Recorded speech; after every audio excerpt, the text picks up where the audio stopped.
what we do here is go back.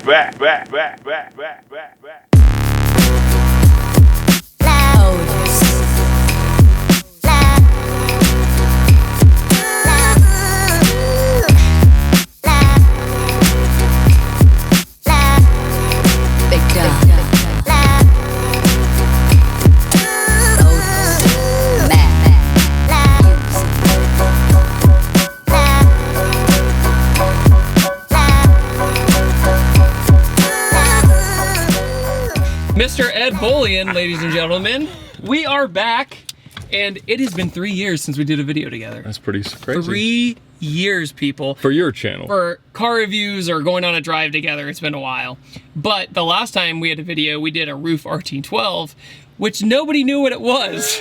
So we had a different strategy this time, and after a long time waiting, you got a new Murcielago. I did. And this is your 5th one? It is, yeah. 5th LP640. All right, well, we got the classic Dumb and Dumber doors. Absolutely. Oh my God, every time. Every time. Do you still get that? Yeah, well, I just try to do it over here, but not normally because I'm over short. there. I need this to is the, oh, that's fine. Yeah. There's that. Okay, oh, I forgot how close these pedals are. Oh yeah, they're tight. Okay. Oh my God, life is so good right now. How many of the Murcielagos are gated shifters? There are 20 US cars LP640 coupes. Oh wow, yeah, Yes. It's not a lot. Not many, no. Earlier I was like, so what do you think about mileage on exotics? You're like, what? Like, I don't understand what you're saying. The more the better. So you had the gray one that I Yes. drove about a year ago, I would say. Right. And I gave my girlfriend the first time a ride in a Lamborghini. So that was a cool reaction, of course. Because I don't think people realize what it's like to drive one, a big one. Let me specify, the big Lamborghini. It is a big car. The Huracans, the R8, technically, the R8 and stuff like that, they're actually really easy to drive. But if you're, I guess you could say you're a true Lambo enthusiast if you got a big boy Lambo. Well, obviously this is where they began, and it's, or at least where they really began to be cool. The mirrors. Oh yeah, they are. Yeah, the mirrors are out there. Speaking of angling over things, I got pulled over in a Huracan in 2015. I heard about that. Yeah, because I was driving Dr. M3's Huracan in Pittsburgh. He was in an Aventador, and what happened with that was I was searching for the lift button on the nose. We're over cobblestone, right? And it's my first time driving a Lambo, right? And I'm like, I can't ruin this, you know, I can't. And as soon as I hit the button, I look up, red light, ran through a red light. Oh my God, life's so good. That's the valve timing change. Yeah, it's like very hits. Italian VTEC. Exactly. Yeah, absolutely. You like, it's funny though, because the gearing's so long that you, as soon as you really start getting going, you're like, I'm out of space. Oh, that's it. Yeah, it just eats road, and in a straight line, I mean, it's as fast as just about anything. It's 0 to 60 in 3.6 seconds. And you needed like 1,000 horsepower to beat one of these back in the absolutely. day. I remember the notorious like Hulk Supra. Do you remember that video against the orange Mercy? The Mercy would always get the jump, and then you'd finally come back, but it took forever to come back, you know? Yeah. All the way this time. And once it starts getting going, but I noticed when you go around a corner like that, we were at good speed. Oh yeah. It is funky though. It has it's a peculiar balance, right? It definitely, it goes around just fine. But if you were stupid, like really stupid, yeah, I could see how this thing could hurt somebody real absolutely. bad.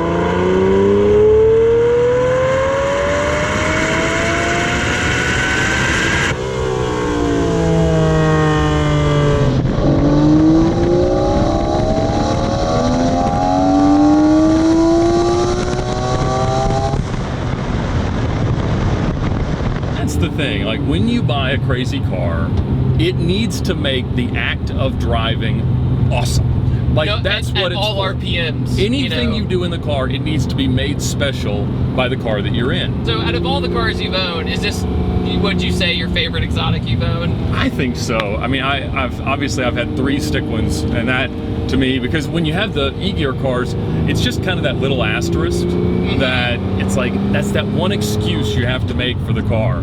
And this makes a great amount of power. I can manage to drive it pretty much every day. So if I'm gonna run an errand, something, usually I take this car, unless I've got to have more than one other person with me. And it's great. I mean, it's dramatic, it's rare, they go up in value. It's impossible to really beat. Right. I remember when the Murcielago came out in what, 2000? Was it right around there? 2001. Right? 2001? Yeah. Okay, because I remember it was the cover car for Need for Speed Hot Pursuit 2. Oh, Hot Pursuit 2. Yeah, it was Hot Pursuit 2. Fantastic. I was like, I don't know if I like it or not, because I was so used to the Diablo, right? Yeah. But over time, I was like, it's a better car, you know, just all in all. Well, and the last version of the Diablo, the 6.0 or a GT, if you could ever, get one into the US, was so just quintessentially beautiful. Let's just say you know your Lambos because you worked at Motor Cars of Georgia. I did. And now you're doing Vinwiki. Yep. And this, I just want to make this clear. This man asked me for YouTube advice. It was like, is it worth doing YouTube? No, it's probably it's been a good experience. It's been a great experience. And telling stories is a great experience as well. I think the number one thing I would have to say about driving Murcielagos is when you're in town, you're in neighborhoods, it feels so big. It is huge, yes. It's huge wide, car. The visibility angles are not that great. I mean, you can't see anything in front of you, behind you. No. It defines blind spot, but generally just go faster and everything's safer that way. Yeah, I think you told me with your roof, you were saying that it felt a little weird going faster in that car. It just didn't feel as balanced, or it's low and wide. And that car was actually pretty messed up because I had bought it out of a lawsuit in Miami and the car had sat for 3 or 4 years. That car needed an entire suspension rebuild and it had some engine issues. So it was a big problematic car, and I never really wanted to dig into it to figure out exactly what it needed. And so I ended up selling it. Full disclosure, I said, look, it is everything the car is supposed to be, but it doesn't make the power it's supposed to make, and it is not it's not nearly as fast or as confidence-inspiring handling-wise as it should be. No, and you're coming from a Murcielago, big boy, 64. You said 64% rear weight distribution. Rear weight, which explains why a lot of them are probably totaled. That's it. Yeah. So out of the 20 US LP640 manual coupes, there's 4 or 5 that have been totaled. There's a couple other accidents, a couple have been exported, so there's only 8 or 9 like really nice cars left. Wow. And a lot of them are kind of like this one. This one's got 41,700 some odd miles, and by the end of the month I should have the most miles of any of them. I'm going to drive it to Vegas and back. So see, I would wear that with pride. Yeah, like that's my opinion absolutely. on that. Like I love when people are like, I have the highest mileage Lamborghini, rather than mine sits in a garage on old tires that are dangerous now. That's right. What I noticed about the Murcielago too is the clutch isn't that bad. It's all really pretty not bad. user-friendly, particularly relative to Diablos and Countaches. Right. And so one of the things that I love is most of the things that are awesome about a Diablo or a Countach are still awesome about a Mercy, but it's more refined, somewhat more usable. Still probably the most useless automobile that you could buy the years that it was built, but it's awesome. And the shifter is like, the resistance of it, it's very loose is not the right word. I'm trying to like... It's a long throw, but it feels cool. It feels cool. You have to put effort into it. And they have a tendency to break, so you saw Freddie's car broke. And Road and Track actually broke the shifter on the press car when they first reviewed the Mercy in 2001. And they took a picture of a hose clamp on it to hold the shifter on and put it in the article, which is kind of one of those things that you just don't do. Batman single exhaust out the back. You just expect fire out of that thing the entire time. Exactly. And that's, they actually crashed a manual LP640 for the Dark Knight. It was a stick car. Oh, I know. I remember that. I forgot it was a manual though. I'm just gonna go over this. Well, That's quite all right. It's just a very harmonic V12. Oh, It's just very smooth. Gotta like really look. Yeah, you gotta kind of plan your turns. If I tell you last minute, it's not doing you any favors. Oh, it's so good. And it actually has entirely different valve timing above 5,000 RPM. Yeah, I noticed that. Yeah, so, and the gearing's super long, isn't it? Absolutely. Yeah, like I think red line in 5th, I've hit it a couple of times. It's like 184. And so I mean, then you got another gear. So it'll do 211, they say. Good. I believe it. Yeah, I mean, it pulls so linearly, and that's the thing is like you can modify cars to be this fast, obviously, but to still have an OEM feel and generally OEM reliability is pretty crazy. And the car is so simple. There's no power seats. There's no power anything that it doesn't have to have. Like it's got rudimentary traction control. You know, it's a great car, and it's low specific output, 6.5 liters for 640 horsepower. Yeah. So, you know, they run. I mean, you know, this one's got a lot of miles. Some of the others, you know, have been driven a lot, and they generally hold together. There's a guy named Simon George in the UK that's got 258,000 miles on his 04 Mercy. Now, it's had some pretty serious issues, but I mean, in a 250,000 miles, like, you know, it's good for him, man. And it was a track rental car for like 80,000 miles. Yeah. So it's racked them up.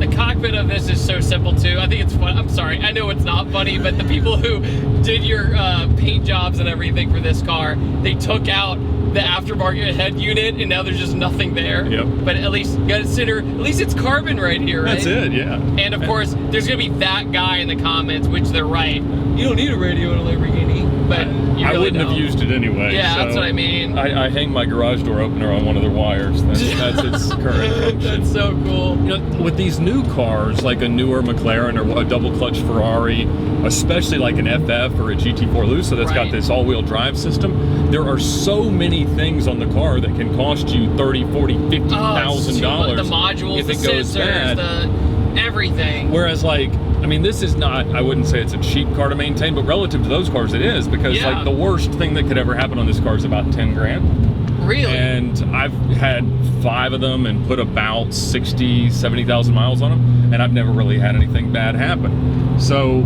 it doesn't. Let's knock on something. Yeah, you know, but it's one of those things that the great thing about vintage, I mean, this would, I guess, be kind of a vintage level exotic car at this point, but relative to Huracans and newer Ferraris. So there's not that much that can go wrong, and it gives you a lot more confidence. One of my favorite views of the Murcielago is from the back, because you know, when I was younger, Lambos in Virginia are pretty rare. You know, you didn't see them that often, but when you did see like a Murcielago from the back, it's so menacing looking. It's big and fat, and it's like, I'm gonna eat you. You know. Audi had bought Lamborghini in '98, so they owned them when the Mercy was released. But you know, they really didn't have that much to do with the design of the first Mercy. They have everything to do with what makes this one a little bit better than a regular early Mercy. So they made them 02 to 06 were kind of the first gen cars, and really 02 to 04s were a little bit different. The 05s got slightly wider seats, slightly better brakes, a little better engine management, better suspension, stuff like that. But then the 07 into the LP640 was kind of the radical change. And that's what I really love. It just cleans everything up, makes them a little bit more user-friendly. The all-wheel drive system got a lot lighter, so at low speed in particular, it's a little bit more manageable. And you know, the slight styling tweaks I really liked. And when Top Gear reviewed a car actually in this color, the thing Jeremy Clarkson said is like, you know, the options are all insanely expensive. There's no way to justify the cost of the carbon trim or, you know, thousands and thousands of dollars for stitching. But the car in and of itself, which was like a 318 base MSRP, that had the performance of every hypercar that had come out, because this is like 0.6 of a second slower around the Top Gear test track than an Enzo. Was it really? Yeah, so I mean, the car was everything a hypercar needed to be for the era, but it was, you know, less than half the price. That's wild. And the Enzo was at 650 or something crazy like that? Yeah, 666 horsepower. God. Yeah, or 660 officially, and it was $1,000 per horsepower for MSRP. $1,000 per horsepower. Yeah, and the fact that the front's narrower than the rear, so, you know, the steering wheel's not in the middle of where you sit. And none of the angles make any sense. No, they don't. It's designed to be the craziest thing they could do. And in that regard, it is. You're a superhero in this thing. Oh, you know, absolutely. like the Aventador gives you similar vibes, but this is much more organic.